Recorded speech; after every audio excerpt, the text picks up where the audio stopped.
Oh, so part one was due to the heroics of Young Wei Koo, and as neutrals, all we can do is hope for another close, high-scoring game between these two teams. Again, TT with El Delige Douzable joining me here on set. So let's first start with Atlanta because they do get Cordero Patterson back for this rematch with the Panthers. Now, he did come back, did rush against the Chargers, but what do you anticipate his usage and the approach there for Arthur Smith will be tonight?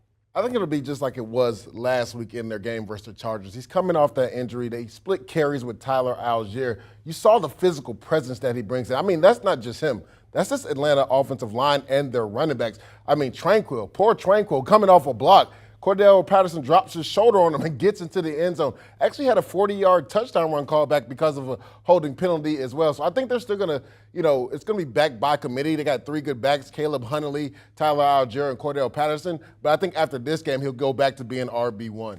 All right, again, he did miss the previous game a couple weeks ago against the Chargers, 44 rushing yards, 2 touchdowns in that 3-point loss.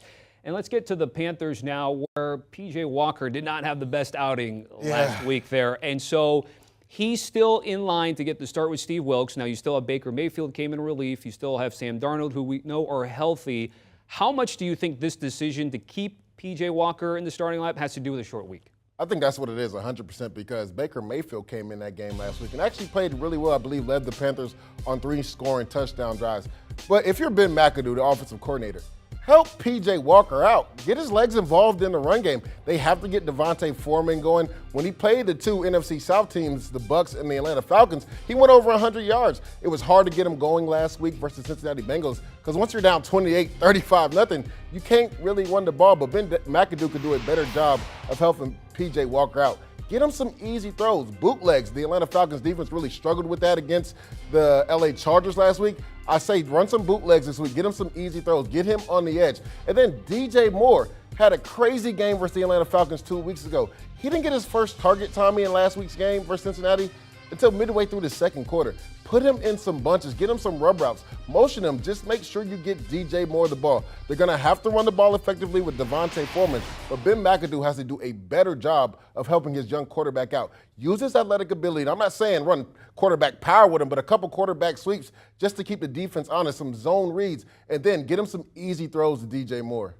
It's interesting because we're taking a look at the highlights, and both Deontay Foreman and DJ Moore had arguably their best performances in that game against the Falcons in Atlanta a couple weeks ago. So to your point, though, right, if you were targeting this, and you see this, I'm sure there are players on the Panthers that are seeing this. So when are those conversations being had about changing the plan and installing it for tonight?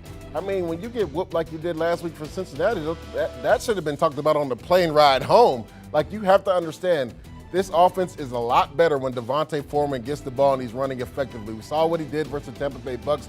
That offensive line from Carolina punched them in the mouth, and they ran the ball effectively. 3 touchdowns versus the Atlanta Falcons 2 weeks ago, running the ball effectively. And then DJ Moore finding different ways to get him the ball versus, the Atlanta Falcons. And then that Hail Mary of a throw by P.J. Walker, which was a rope, I think a 62-yard touchdown to tie the game up and then send it into overtime. You just have to find a way to get your playmakers the ball. I just didn't understand the game plan for Cincinnati last week. Too many 3-and-outs, and that defense, my goodness, Joe Mixon is still running the football. 5 touchdowns in that game. You better be prepared because the Atlanta Falcons, they're coming downhill, and they're going to bring that physical presence just like the Cincinnati Bengals did last week with Joe Mixon. Let me add something in terms of the division because we know that the Saints are struggling, still trying to figure out their quarterback. We know the Bucs with Tom Brady and his heroics kind of saved them against the champs. So even though both of these teams are not playing up to par, Atlanta's finding itself in a position, though, to still be in the division race. So if you're on this Atlanta team right now, what do you think the vibe is in the locker room? I mean, I think they're ecstatic. I know we talked about this 2 weeks ago, and you asked me specifically, Tommy, which team do you trust the most in the NFC South? I'm still going with the Atlanta Falcons. Literally had a chance to win that game versus the LA Chargers last week. The fumble plus another fumble, right? They get a fumble from Austin Eckler, but then the defensive tackle scoops and tries to score it. He fumbles and gives the ball back to Justin Herbert. So this team literally could be number 1 in this division right now. And again, let's not forget, in that game versus the Tampa Bay Bucks, an unwarranted call by the ref on Grady Jarrett's sack, 3 minutes left on the clock. Who knows what happens in that game? So I just like this old school mentality by Arthur Smith and this Atlanta Falcons team. They know who they are. They're not trying to be cute. We're going to run the ball. We're going to use our quarterback's legs. We're going to, throw some bootlegs, throw some RPOs in there, but we're going to line up in 12, 13 personnel, which is 1 back, 2 tight ends, or even 3 tight ends, and we're coming downhill at you. And what are you going to do about it? Time for Stats That Matter, presented by Penske. When you gain the right transportation partner, your business gains ground. Baby Koo! Younghoe Koo, as I mentioned, the hero in what was a high-scoring game between these two. Just a couple weeks ago, they saw the Falcons beat the Panthers in overtime, although Eddie Pinheiro missed a game-winning extra point attempt with 12 ticks left in regulation and a 32-yard field goal in overtime to allow Younghoe Koo to come up with the heroics. But we talked about Atlanta, an NFL best 6-0 ATS to start the season, but have failed to cover in their last 3 games. The Falcons were catching 2.5 against the Chargers last week and lost by 3. It's another short number tonight where Atlanta road favorites -2.5 at Carolina. By the way, for Atlanta, still one of the best teams ATS. Carolina on the other side, tied for one of the worst records in the NFL. That totaled 41.5. So, Leger, what do you want to do with this one? This game scares me just because 2 weeks ago, the Carolina Panthers should have won this game. They had 2 chances. One at the end of regulation after DJ Moore scores, Eddie Pinheiro, the penalty happens, they move the ball back and he misses the extra point. And then C.J. Henderson gets a pick in overtime.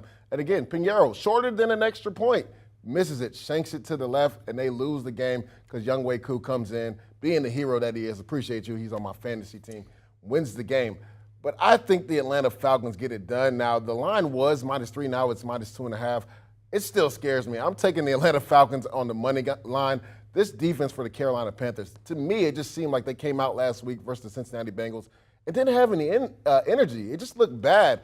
Also, too many self-inflicted wounds, guys lining up in the neutral zones that potentially could have, got them off the field on 3rd down. There was a sack by their defensive end, Haynes, but he lined up in the neutral zone, so it gets called back. Cincinnati goes on to score on that drive. Just too many self-inflicted wounds. They struggled against the run game the last 2 weeks. The week versus the Atlanta Falcons gave up over 160 yards rushing. Last week versus Cincinnati Bengals, over 240 yards rushing. We know the Atlanta Falcons, short week, doesn't even matter. They're going to be who they are. They're going to run the football effectively with that 3-headed monster in the backfield. I believe Marcus Mariota makes enough plays with his legs. I'm taking the Atlanta Falcons on the money line. All right. I think I like where your head's at because we've seen this game can get crazy, missed extra points. So you take what's in hand at -$1.45. It's not too expensive to take Atlanta on the money line to come away with the victory. Now, your prop plays, you've got a handful of them, and it's interesting because you do have one at the very top, which we'll start with Tyler Algier. Actually, one of our sports line guys, the maestro Larry Hartstein, with you here on the over rushing yards for Algier tonight. Well, Tommy, he's a smart guy. If you look at Tyler Algier, he's had at least 10 carries in every game since week 2, and he's gone over that 32.5-yard mark. Again, this Carolina Panthers defense cannot stop a nosebleed in the run game. A short week, Cordell Patterson, I think Tyler Algier gets at least 10 carries. He goes over that. DJ Moore, over 59.5 receiving yards. If you look at what this Atlanta Falcons defense has done against number 1 receivers, the last 3 weeks, all 3 of their number 1 receivers have gone over 100 yards. Josh Palmer went over 100 yards. DJ Moore did it 2 weeks ago. So DJ Moore over 59.5 receiving yards. And Cordell Patterson, anytime touchdown. This Carolina Panthers defense has allowed a running back to score a touchdown in 3 straight games. I believe Cordell Patterson gets into the end zone.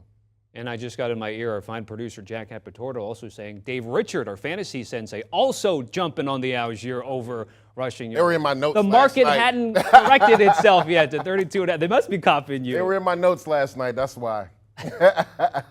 Sit tight, Leger. We still got more to unpack here, of course, but when we return, speaking of Dave Richard, the guys at FFT, before I get to that, Early Edge, Maestro was on this play. It was the coach, Mr. Buckets. We also had Alan Bell on the latest pod. They're also going to have you covered for tonight's game in the minutes leading up to Thursday Night Football, Falcons and Panthers. Do you want a sports network that delivers everything that matters about the game? The highlights, the picks, the instant analysis, no yelling, no fake debates, no politics. Hit the subscribe button and never miss a moment.